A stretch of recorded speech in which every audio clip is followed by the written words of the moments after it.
Good morning, everybody. How are we all doing? Morning, Danny. Morning, Baggy. Morning, Mumble. Morning, Marco. How are we doing? Happy Monday. Again.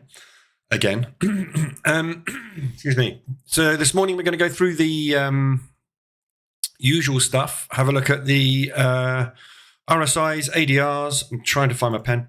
And I'm going to go through the news events for this week, what's coming up, what's happened over the weekend. Morning, Ryan. And then going to have a quick look at what's happening this week with the members stuff as well. Excuse me, I got a frog in my throat this morning. Usual stuff, basically. Trade the DAX, markets open. Friday was all right, not bad. Losing week last week, look. First losing week for a long time, actually. I think that's probably the first losing week in a couple of months. I'll have to check my stats.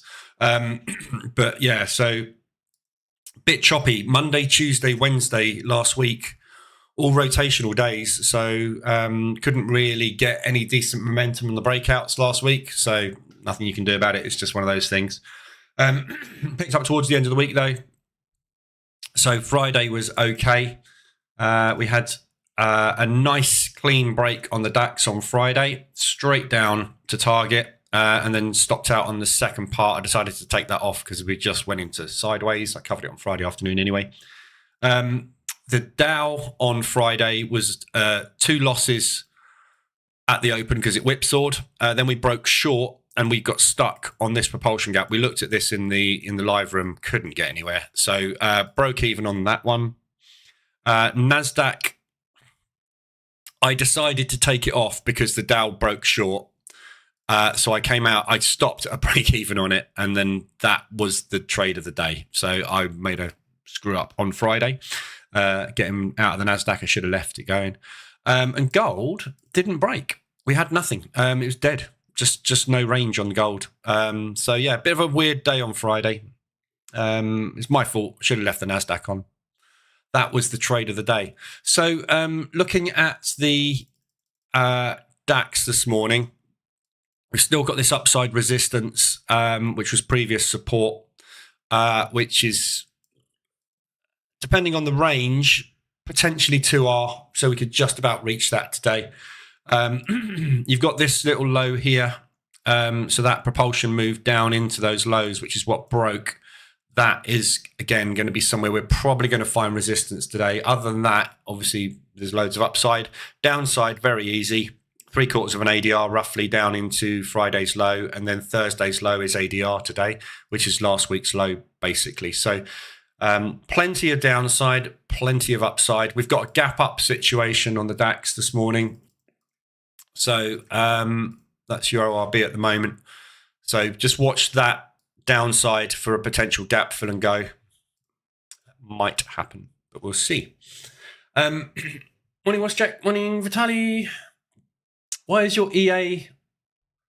Why is it that? Why is it your EA has not activated? What do you mean not activated? What? ORB? It's not 5 minutes past yet, is it? Opening range breakout. The opening range isn't in yet. There we go. It's activated. So there's your range. It's just about 15% of ADR.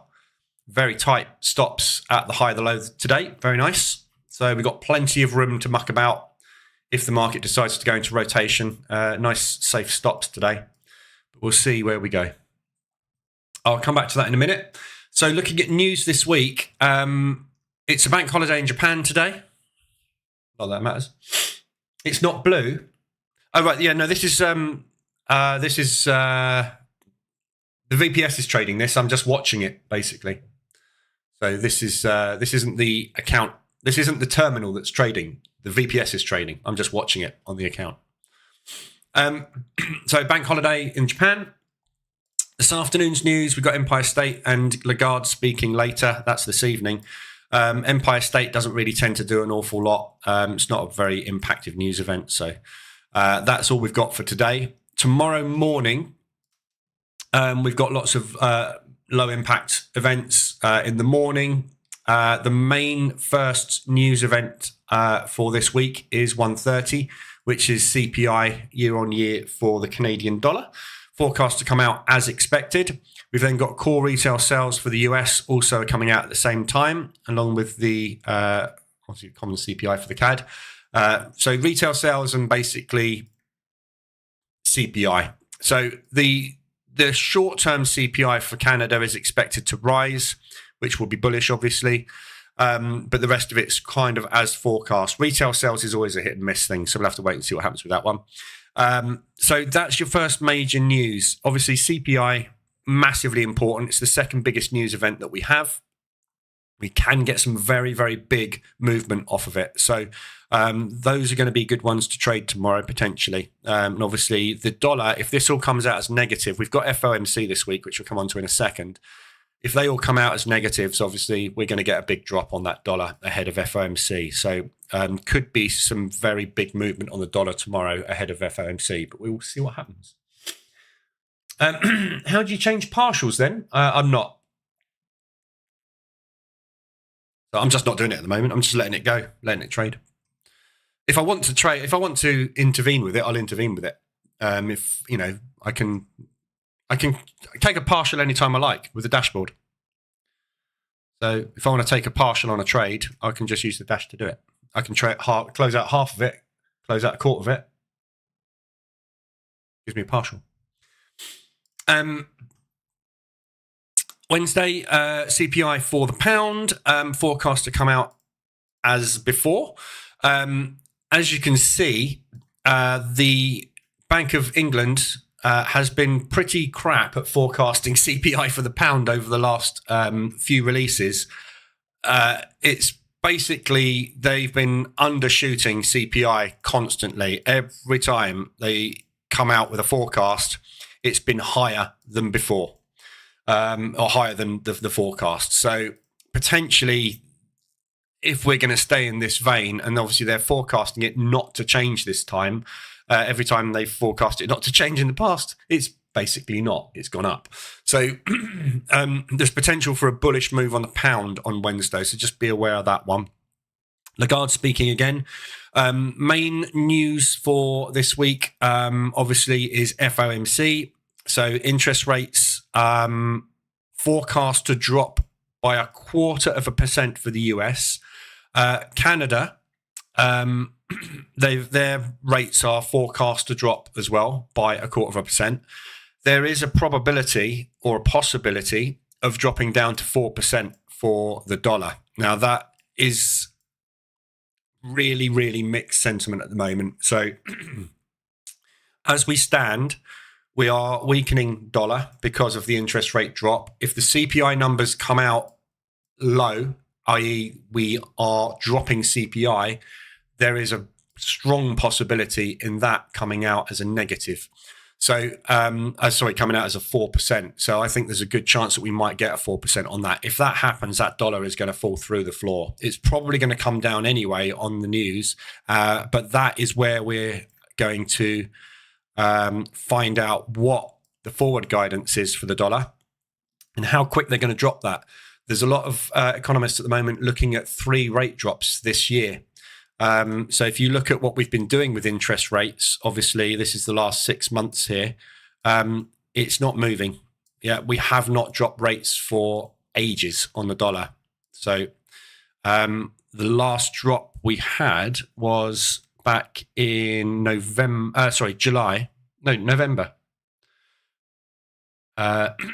last year. And we've been stable since. So this is the first drop. Obviously, we're forecasting 0.25%, but there is a possibility of coming down twice as hard, which will really, really drop that dollar. So could be a very big mover. There we go. So September the 18th. Oh, that was the last change we had that wasn't forecast. So that's the big news, obviously, on Wednesday. So it's interest rate city on Wednesday. So the Canada rate comes out, and this is where it's going to be very tricky to trade on Wednesday. 15 minutes after market open, they're changing that Canadian rate. So there's a probability of some very big movements in the market, which will probably affect the dollar, and obviously that's going to affect the stock indices. So it could be a very volatile day for the stock indices as well on Wednesday. No trade on the DAX, inside bar at the moment. Got GDP for New Zealand dollar in the evening, and then we move into the Aussie unemployment rates on Thursday morning. We've got the monetary policy summary and the official bank rate for the pound. So we're staying where we are on the pound at the moment. I don't think there's any reason that will change. It's massively unusual for us to, as you can see, we do what we say in the UK. Very, very rare. You've got to go back to 2023 for the last time we changed our rates without telling anybody. It will be a 4. It would take something dramatic to get the Bank of England to not do the forecast. So obviously busy day again. I'm not expecting massive moves off of that, but obviously we'll have to wait and see what happens, what the released monetary policy statement is as to whether we're going to drop rates short term or long term. So again, another busy day on Thursday. Unemployment claims for the dollar as well. And then on Friday, we go into the Bank of Japan rate. So it's absolutely manic this week with interest rate changes. Bank of Japan not forecasting to change interest rates at all. You can see if you go back, I've probably got last 10 years here. Yeah, it doesn't matter how far you go back. The Bank of Japan have had no interest rates for 20 odd years.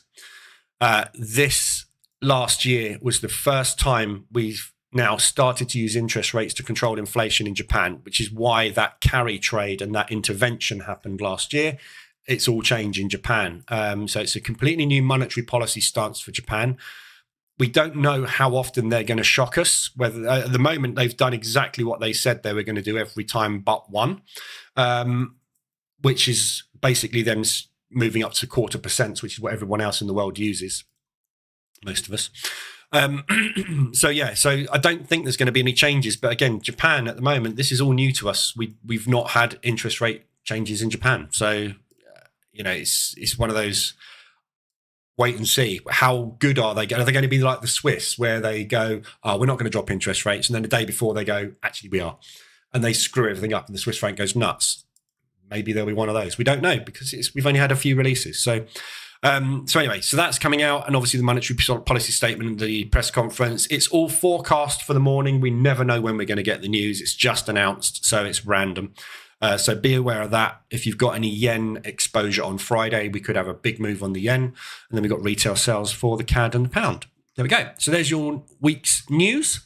Short on the DAX at the open.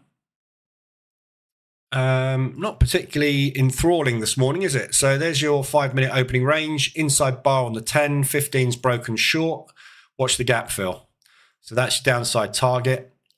At the moment, we're looking at 40 points. So that's 50 points. So it's basically just over 1R to gap fill. So there's an argument for just going, we'll take the gap fill this morning just in case we do this. What was Friday? Yeah, Friday was a bear. I mean, this you can tell, but the markets last week, totally rotational. Yeah, I mean, we were in rotational markets last week. That was a down day, but, every other day was rotation last week. Markets just flatlined because of waiting to see what happens with FOMC, I think. But yeah, if you look at the actual days, so we had a bull day followed by obviously indecision, big bear day, recovery, didn't really go anywhere. So, that's where we opened, that's where we closed, absolute rotation for the entire week.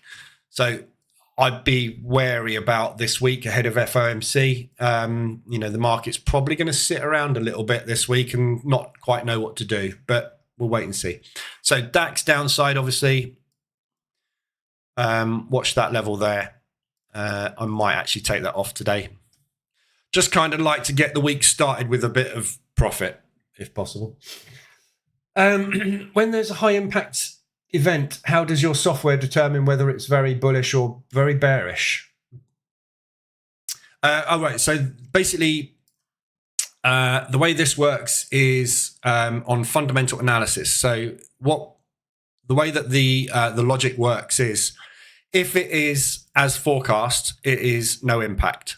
Yeah, which is obvious. So if we're forecasting 4.2 and we get 4.2, there's no surprise. So basically, it's impact. I'm actually on my website. It says different things. If you go here, it calls this sentiment.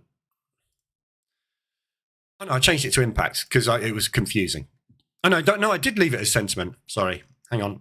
Let me open another one up. Why is it not loaded? Oh, it's because I've got 10 years. Yeah, it's pretty about 6 months. Obviously, it takes a hell of a lot longer to load lots of data. So I call it sentiment here. On fundamental analysis, I call it impact. It's the same thing. So the sentiment basically is what the market should make of that news event. People also call it what impact has it had. So basically the way it works is, obviously that's no impact. Dependent on the news event, sometimes it's bullish when it's higher. Sometimes it's bearish when it's higher. So obviously when unemployment goes up, that's bearish. Yeah. When GDP goes up, that's bullish. Yeah. So it has every news event has a bullish or bearish sentiment attached to it. So for example, here, because it's bullish when higher, we had a forecast of 0.5 and we got a 0.6. That is always going to be bullish. Whether it's bullish or very bullish is determined by the differential. Yeah. So the differential here is 0.5 to 0.6. So what the system does is it looks at the average differential for example, for GDP here. If the average is roughly 0.2, if it's bigger than the average, it will make it very bullish or bearish. If it's lower than the average, it will just be bullish or bearish. Yeah. So what we're looking at is what we were expecting. If it's bigger than expected, we should see a market move up. If on average it moves that far and we got this far, it's probably going to move much bigger. Yeah. So it's a kind of 0, 1, 2 gauge. So it's either neutral, bullish, or bearish. Neutral, bullish, or very bullish, or neutral, bearish, or very bearish. So the way I had it working was on a scale of 1 to 10, based on the differential, but it was so complicated. I was finding it like, that's not really very bullish, and it was just getting too complicated. It's much easier to have it simplified down to 3. Yeah. It's either not, it is, or it really is. That's basically what we're saying. Yeah. So, so you can look at that. And the idea is when you go into the deep dive, actually, when you go into the overview, and you just look at like the euro. So what's been going on with the euro recently? Well, the last couple of events have not had any impact. But prior to that, you can see it's been a bit more bullish than bearish, isn't it? Most of the news events have been fairly bullish. For the dollar, as we know, most of the news events have been very bearish or no impact or bearish. Yeah, we've had one CPI went up, which was very bullish. But other than that, the dollar we can see has been very, very bearish recently. Look at euro US dollar. Yeah, been grinding away against the dollar, isn't it? Because the dollar's been bearish. So euro obviously bullish. So that's basically how it works. Pull back inside range on the DAX.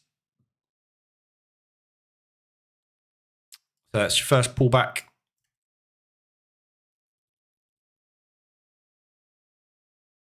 So potentially still going down, but might just pull back and go. We'll see. Yes, there you go. Yeah, so we're going to be using this. So part of the course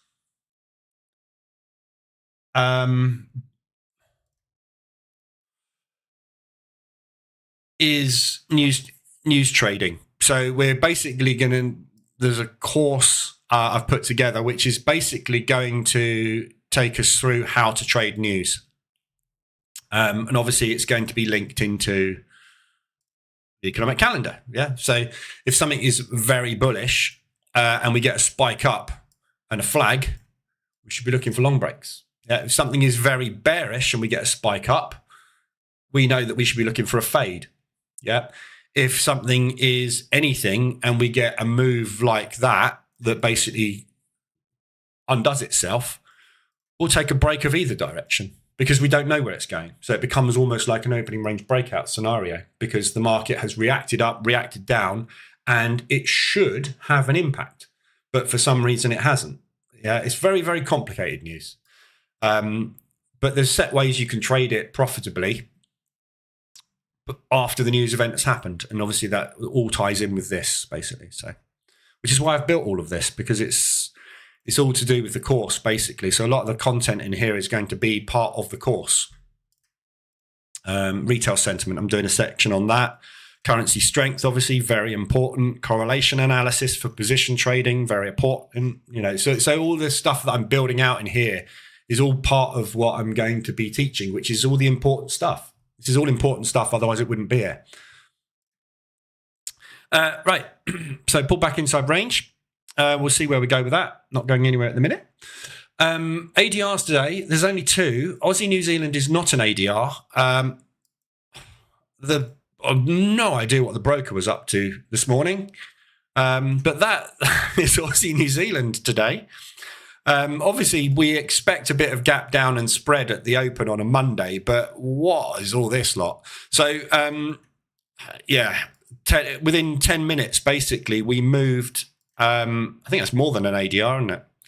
So we put in 51 pips. ADR is 40. So within 10 minutes, kind of half an hour into the open, it just went mental. So that is not an ADR. That is just a mess, basically. So although it says 150 ADR, you don't want to be taking it. I mean, you could short it. It's got a 50-50 chance of playing out.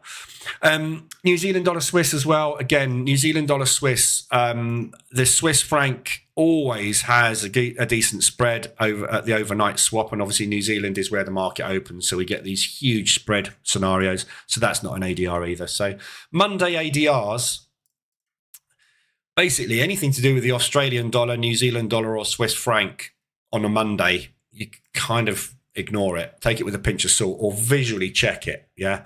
Because you get these huge spreads now at the opens. So there are no ADRs today. There's a few monthly extensions, which we covered last week. So there's opportunities there. We're kind of mid-month now.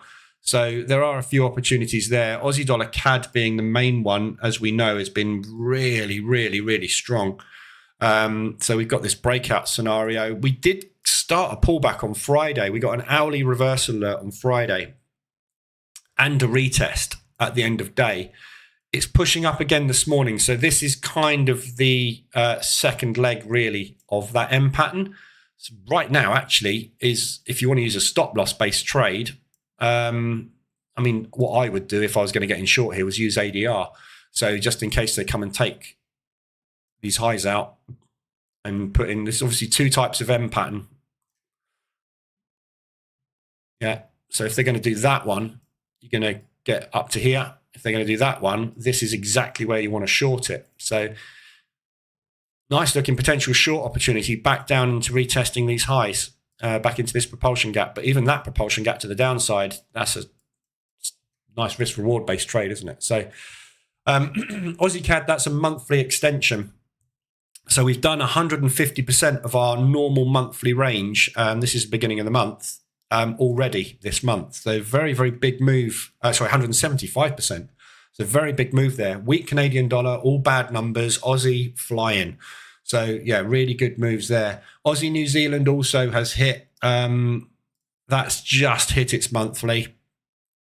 So that's the range from here to there. It's not very parabolic, is it? So not a great opportunity. And New Zealand dollar Swiss, again, all the same things. New Zealand dollar Swiss, but that's mainly because of these. Look at these gaps. Look at these spreads. Yeah, this New Zealand dollar Swiss is just not tradable. Look at it. Absolutely huge overnight spreads you get on this thing. So intraday trading only on that thing. It's just a mess. RSIs, there are none today. So absolutely flat on the RSIs, all reset from Friday. So there's nothing to look at there at all. Let me just quickly check my dash, because I just wanted to check the 4-hour dash. So we got 3070s.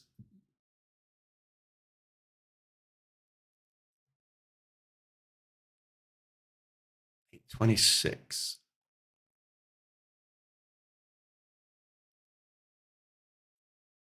That's because I'm using 75.25 as minimum level here, which is correct. So that is right. So there should be no 75.25s, which is second column in. Yeah. Excellent. Right. So yes, there's no ADRs no RSIs to look at today. It's rubbish. So so any other pairs you want to look at, let me know. I'm not going to go through everything today at the moment. I've got a load of stuff that I'm trying to get done this week to get this member site ready. I've just retested the builder this morning because I wanted to check that was working, and it is all working fine. I think everything is there and ready to go. So I'm kind of almost ready. As soon as I've got the academy tested, which I'm hoping to get done today, I'll be able to roll it out basically, so you can go and start using it. And also then you can sign up if you want to. The member streams are going to start on Monday next week. On Wednesday this week, I'm going to be doing a test member stream. So I will put out in the members Discord about that, and I'll put a message out in the YouTube channel as well, though I don't think anybody looks at it. I might make it an open test, but I don't know, I'll see. So Wednesday morning we're going to do a Zoom test. Okay, so for members, so you guys that are in here that are in green, Marco, Mumble, Vitali, no, not Vitali, Check, Danny. Keep an eye on the Discord channel, or if you can message me if you want to, if you haven't got access to the members Discord channel, because I'm going to do a live stream on Zoom. So I need to test Zoom out and make sure it all works properly. So it'll be the first time sort of trying Zoom out, if you like. So I want to do a dummy run before I start doing all the proper membership content and make sure Zoom works, get used to it, and just kind of bug test it, if you like, a little bit. So we'll do that on Wednesday morning, but I'll put a message out about that. Morning, ladies. Morning, Michael. Euro Swiss.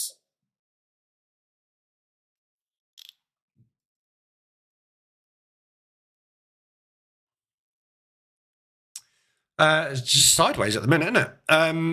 It was a long from back last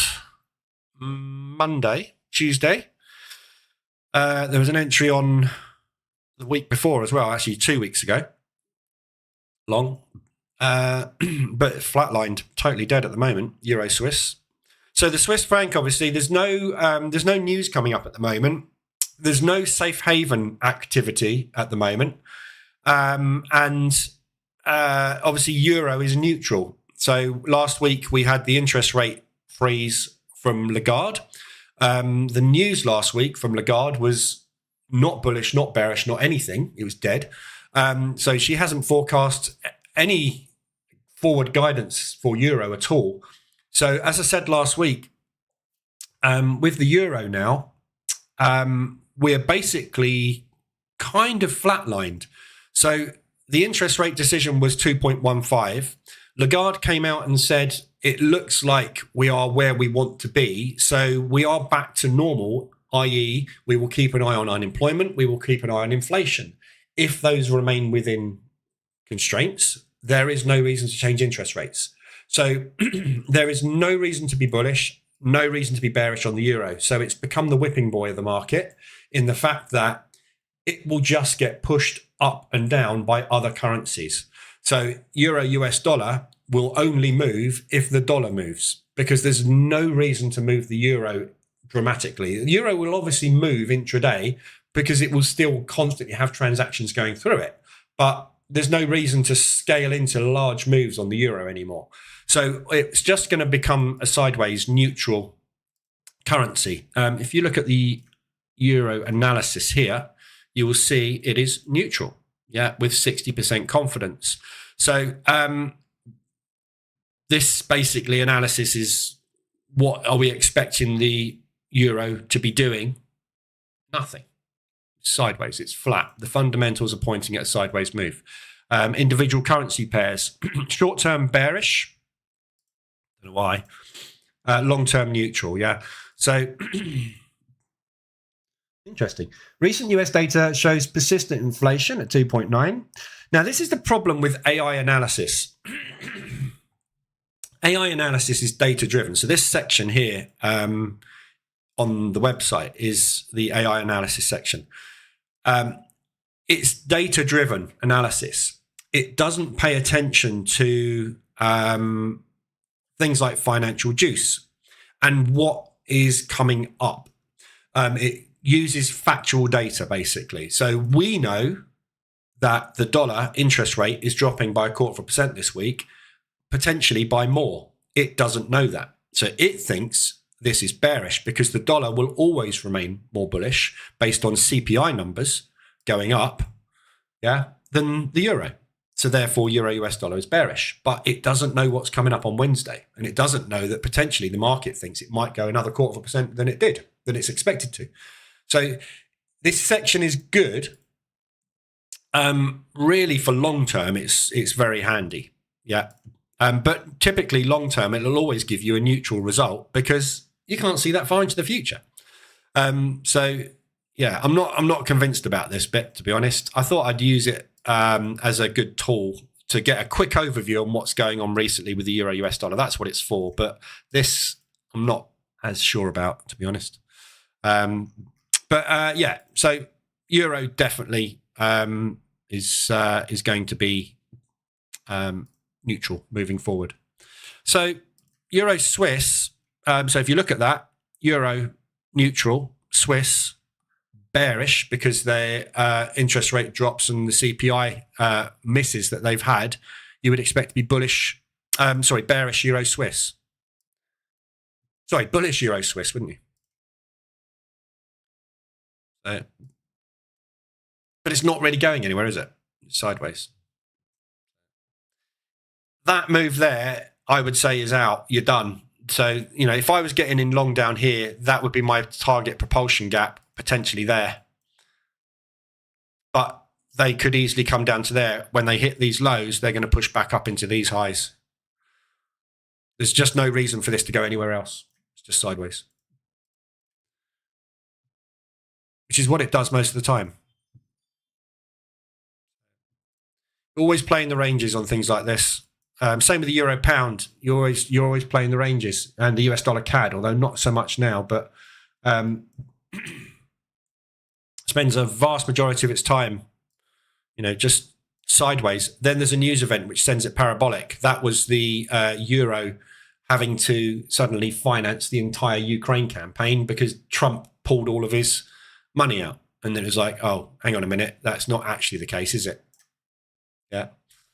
So, it spends a lot of time doing this. Euro Swiss and euro pound. Not my favorite. ADR, I think, is the smallest ADR out there on this one. What am I trying to do? Euro Swiss. Yeah, so we're 30 ADR. Euro pound is 31. So out of everything, these two are the smallest ADRs we've got, apart from oil. But so you can see they just don't move. Not the greatest things in the world to be trading. No movement on the DAX today. So we are just no direction. Another week open. I don't have access to the members in Discord. Why not? I'm going to have a play around with Zoom this week. What I don't want to do is tell everyone I'm doing a Zoom test, because it's just going to get flooded with idiots. I hope it didn't. I hope it wouldn't happen, but I know it will.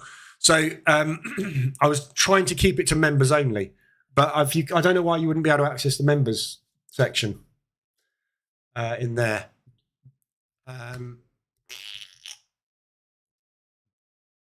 Oh no, I don't know what to say really to that. Kindly see the US 30. There it is. It's not doing anything. Why would I look at that? It's not open yet. Opens at 2:30 this afternoon. Won't be able to make Zoom test on Wednesday. Have to work. Well, that's no good. Well, it might just be me and someone else then. I don't know. I'm not quite sure what to do with it.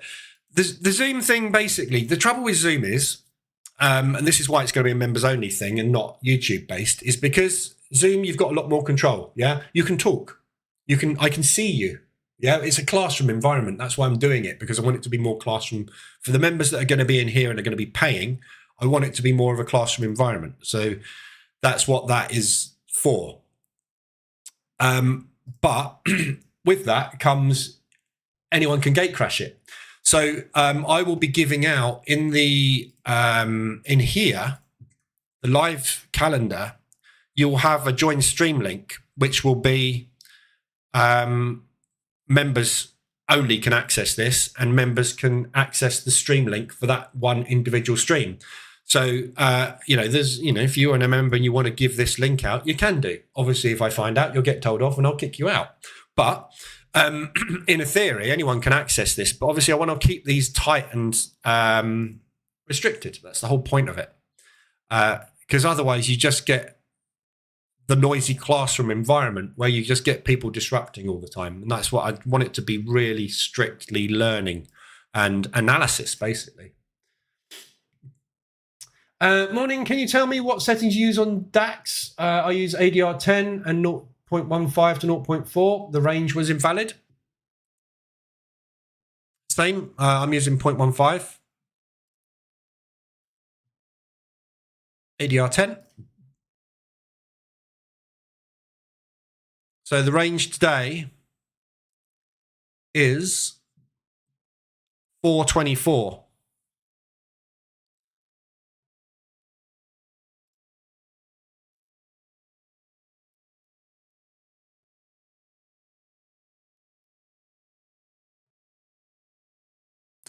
So that is 15% of the range. Your ADR might be different. Mine was 350.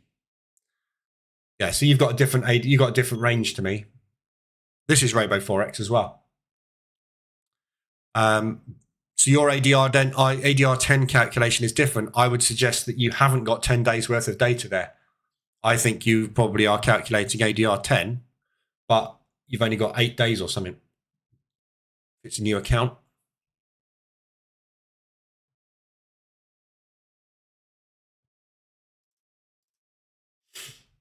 Probably why.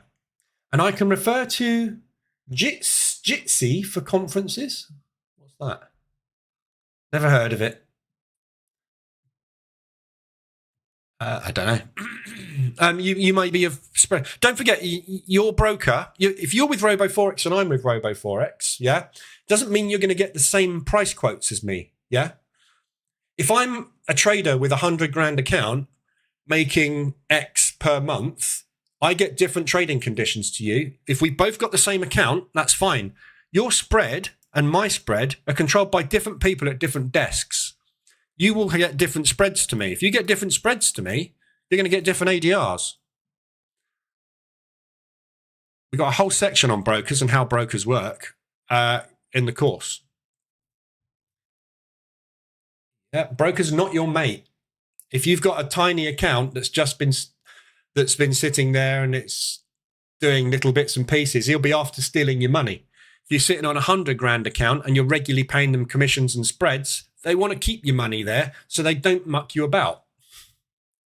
I don't know. that could be one thing. Either that or your ADR calculations are off. I don't know. But they should be the same in theory most of the time. But, you know, the spread thing is, you know, the way brokers work is if I was a broker sitting at a desk now, I can see everyone's stops in there. I can see your stops. I can see my stops. I can see everybody's stops. I've got a number of accounts I look after. If he's looking after my account and his system says if he spreads the money down to here, he will make X dollars. And if he spreads it down to here, he will make Y dollars. Yeah. He has, as the broker, the opportunity to press the button here or here and instantly spread the market within milliseconds and take that money off the table and put it into the broker's account. If you are sitting on a different broker platform to me, I will get spread and you won't.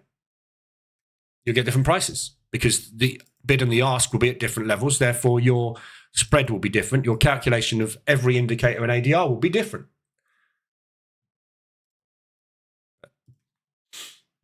You know, that's life.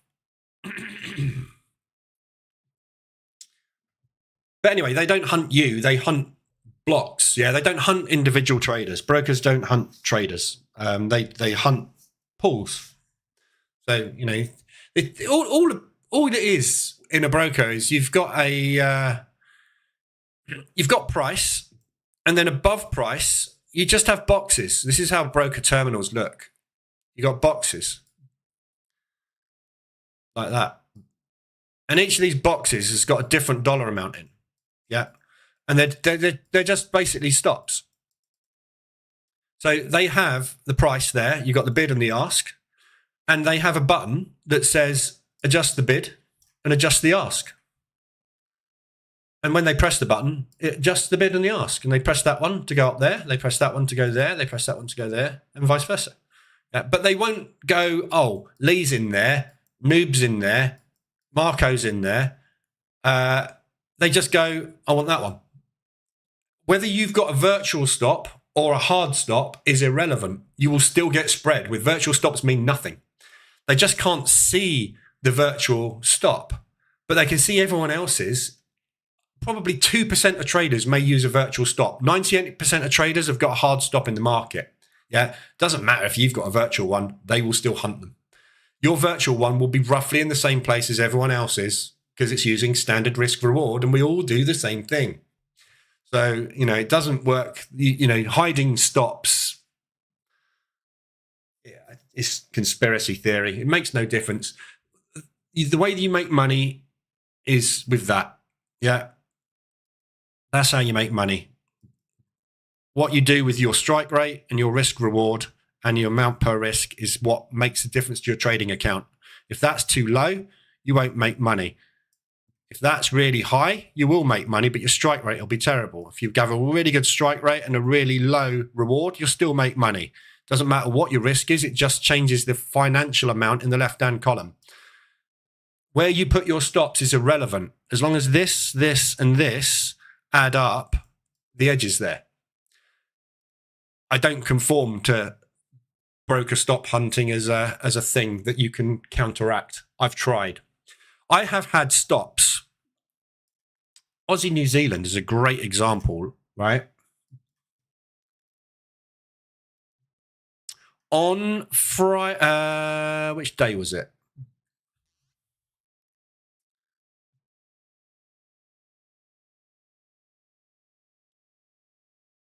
I think it was Thursday last week. Yeah. You see this gap down here, right? I had an order on one of my accounts, yeah, with a stop loss up here, above this high. I woke up in the morning, looked at my terminal, and I had a stop out at pretty much at the weekly high. It was above my stop. My stop was here. Price was here. My execution of my order was here, right? So they spread the market that far. Yeah, it was over an ADR. It was 50 something pips. Same as today, look. Same as today. It's exactly the same as today, actually. Yeah, we've done 60. Aussie New Zealand has done 68 pips today. No, it hasn't. done that. Right? Even from the close of Friday, it's done 25 pips, but it hasn't. It's done 68 pips. But over an ADR, that is spread. You can't avoid it. Doesn't matter whether you have a hidden virtual stop, a solid stop, and it doesn't matter where your stop loss is placed. You've signed a contract with your broker for them to give you the best execution possible. On this day here, they decided the best execution they could give me, even though price was trading here, was up here. I can't argue with them because I've signed a contract and I've said, give me your best execution. They will turn around and go, at that time of the day, we could get you an order up there. Why? Because there was only $2 worth of volume in the market, but there was $150 worth of volume up there. You asked us to fill your order for you because you placed a market order, a stop order up there. So we filled it. That's what they will say. And I've had that exact conversation with my broker. I've said, you're taking the piss. They went, no, we're doing what you asked us to do. Read your contract.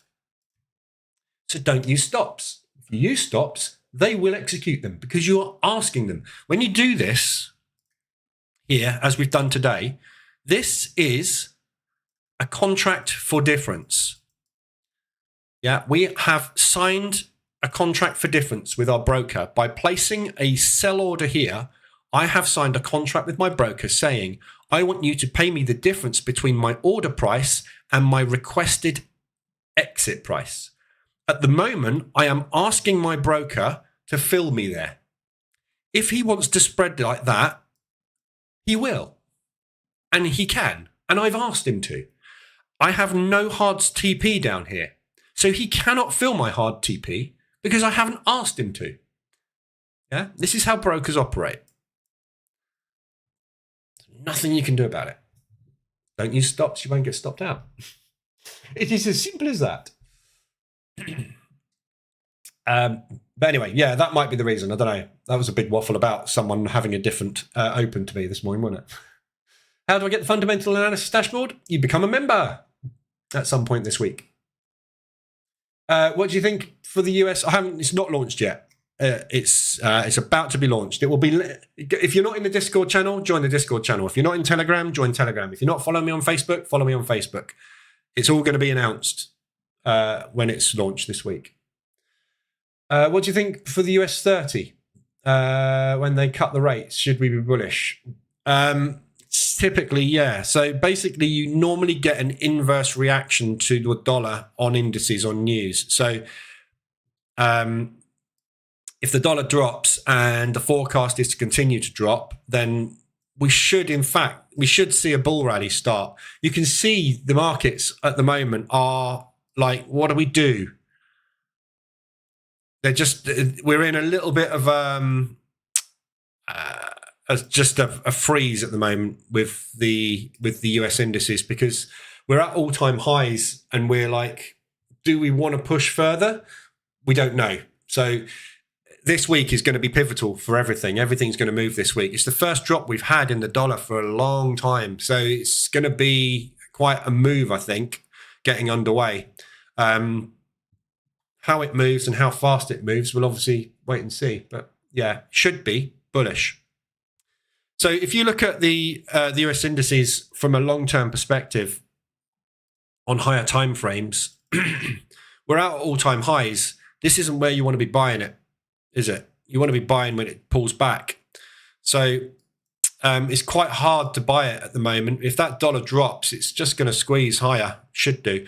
That was your real signal 2 weeks ago to buy it, and back here, and back here.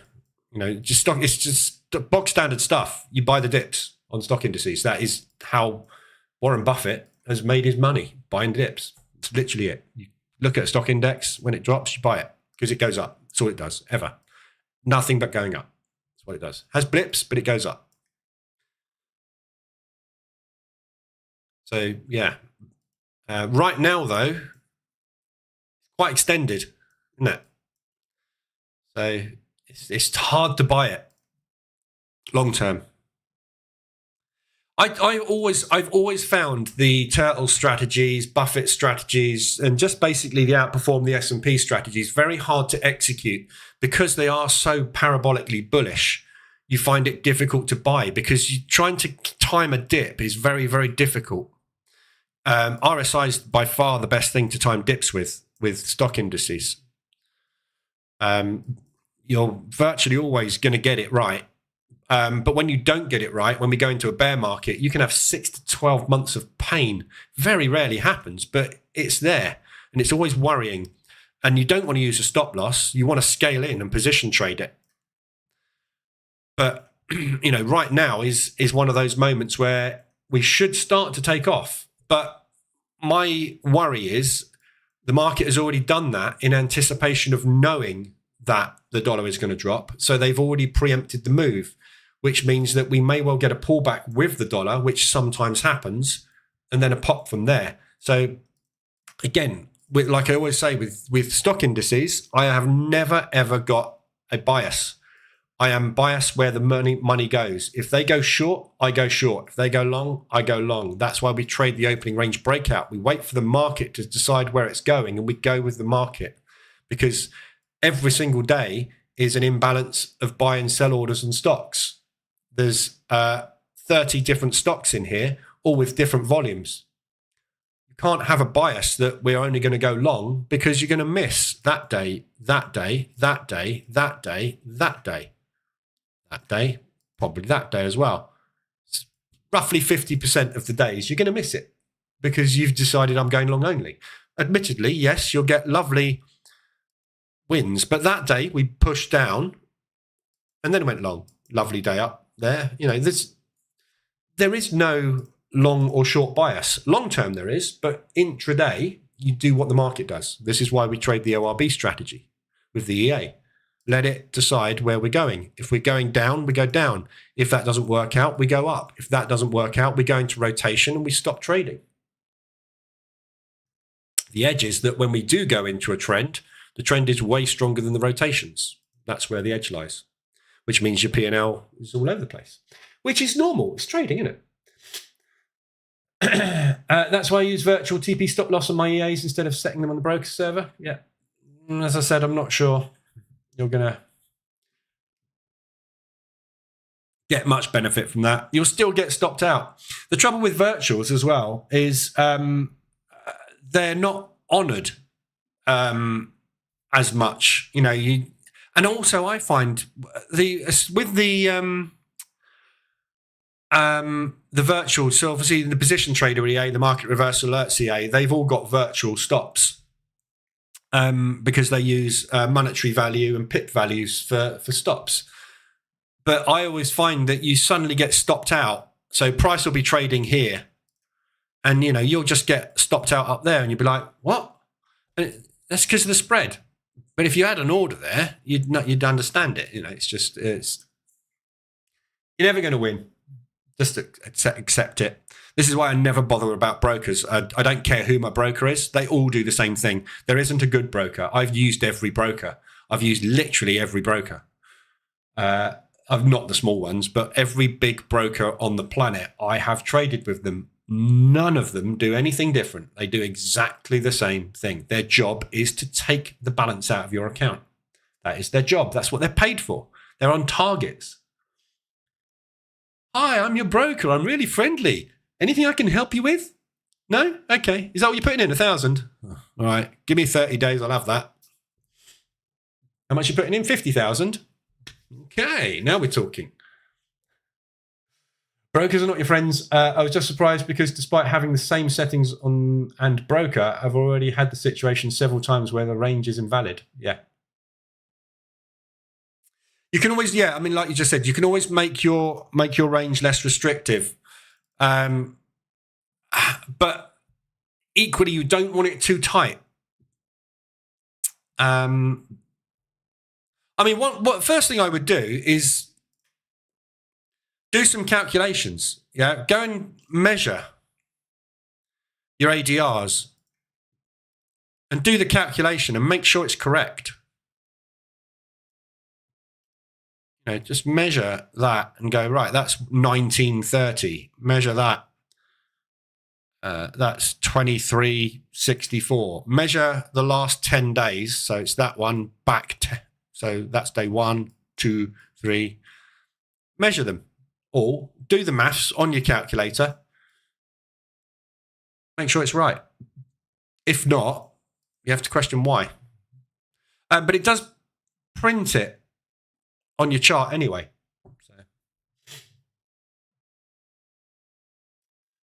Trump in your backyard should be fun for press. Yes, I know.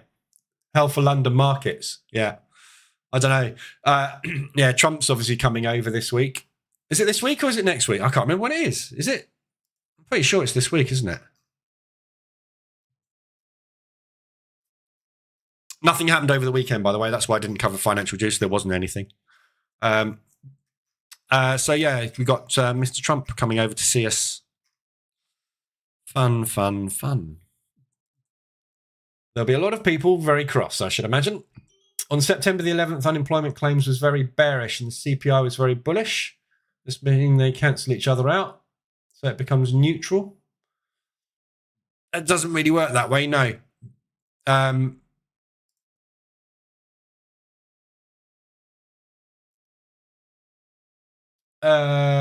Unemployment claims and CPI.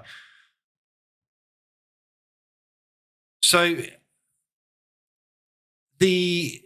obviously the different unemployment claims comes out every single week, and it is something that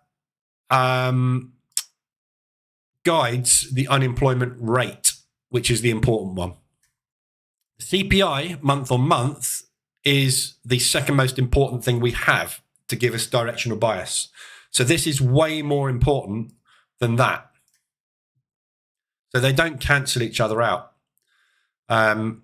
It's not, I'm not doing detailed scorecard analysis with this. This is literally to give us a what should happen impact.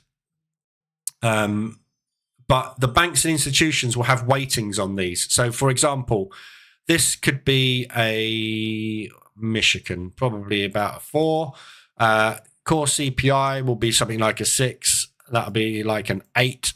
That'll be like a 5. That'll be like a 7. PPI will be like a 6. That'll be like an 8 because it's more recent and it's the core.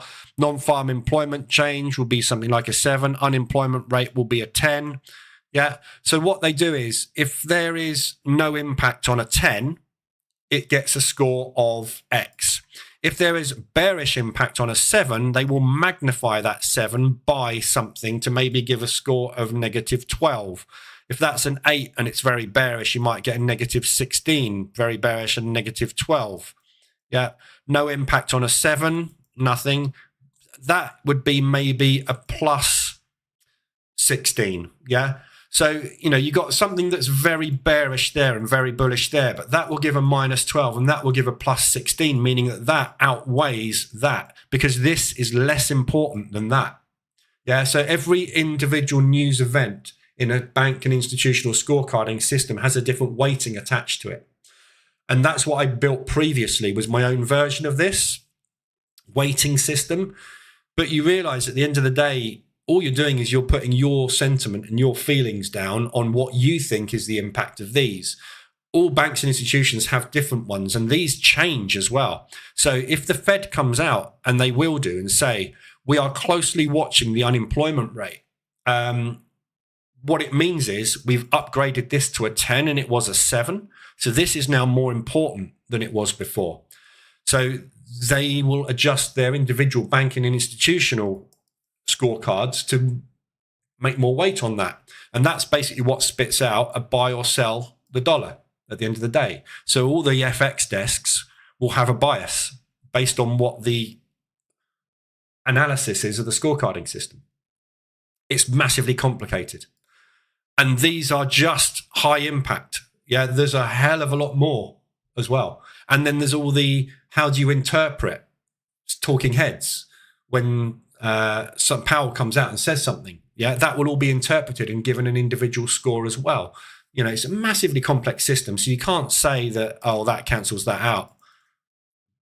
The chart will tell you what that is. If these two came out at the same time on the same day, which they did the market drop and then drop for 3 or 4 hours afterwards? Then that is the most important one. If it didn't, that's the most important one. If it did that, yes, they cancelled each other out. But you won't know that until the market's reacted. There's no way to trade news in any way, shape, or form that I have found instantly. Yeah, and this is why this doesn't my system doesn't update a second the news comes out. People that follow Financial Juice, this is delayed by 10 seconds, right? In the finance world, 10 seconds is an eternity. You've missed it.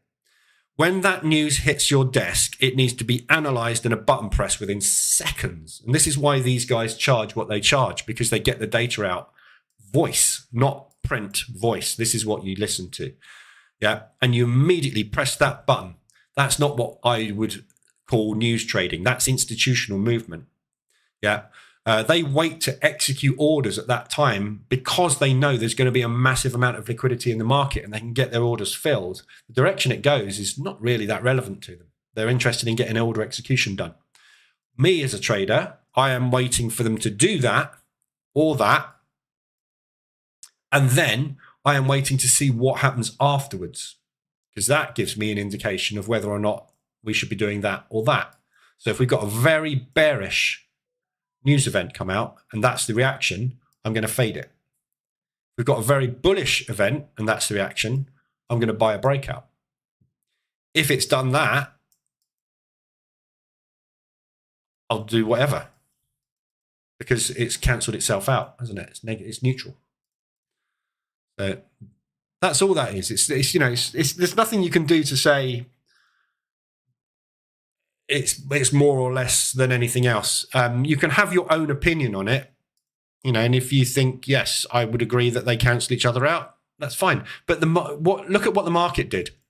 I'm getting data together at the moment. What I want to do is in here have a chart that plots what happened to price when a news event happened. So when that happened, I want to be able to look at a chart. I mean, we can do this manually. Look, let's go back to Thursday, the 31st of July. Actually, let's pick something that's more relevant and more recent. Employment change. Let's look at a dollar one. Michigan, that's rubbish. So yeah, let's look at the CPI, which was obviously September the 11th. So that was very bullish. So if you look at Euro US dollar on September the 11th,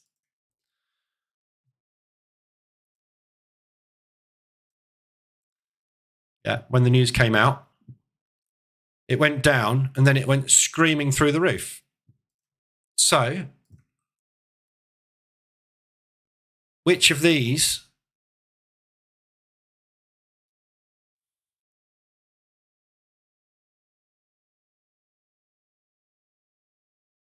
do you think was the most important? Second most important 10 out of 10 news event that we have.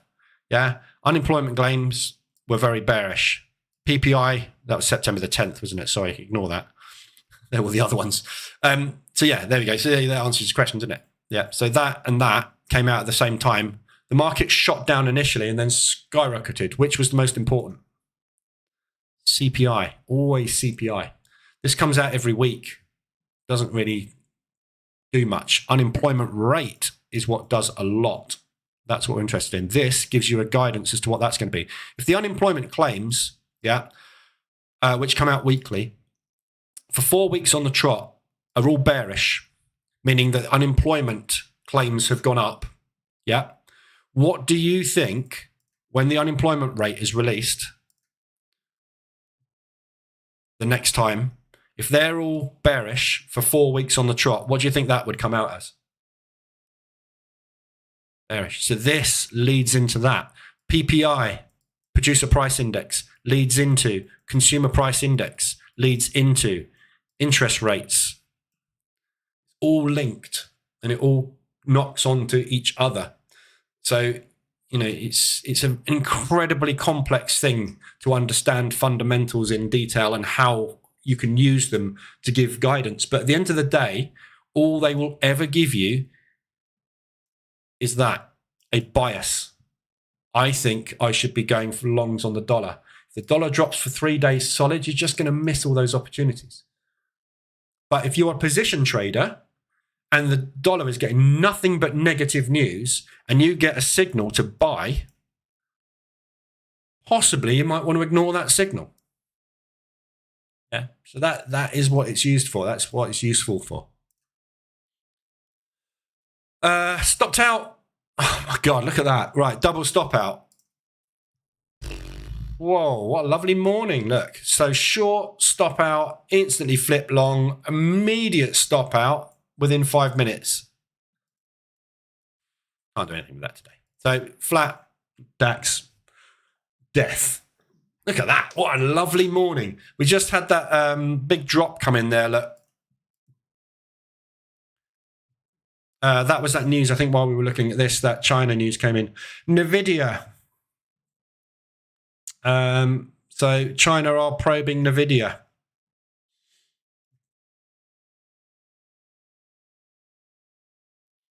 Just stopped out on that whipsaw, basically. So that was China's fault. Blame who you want.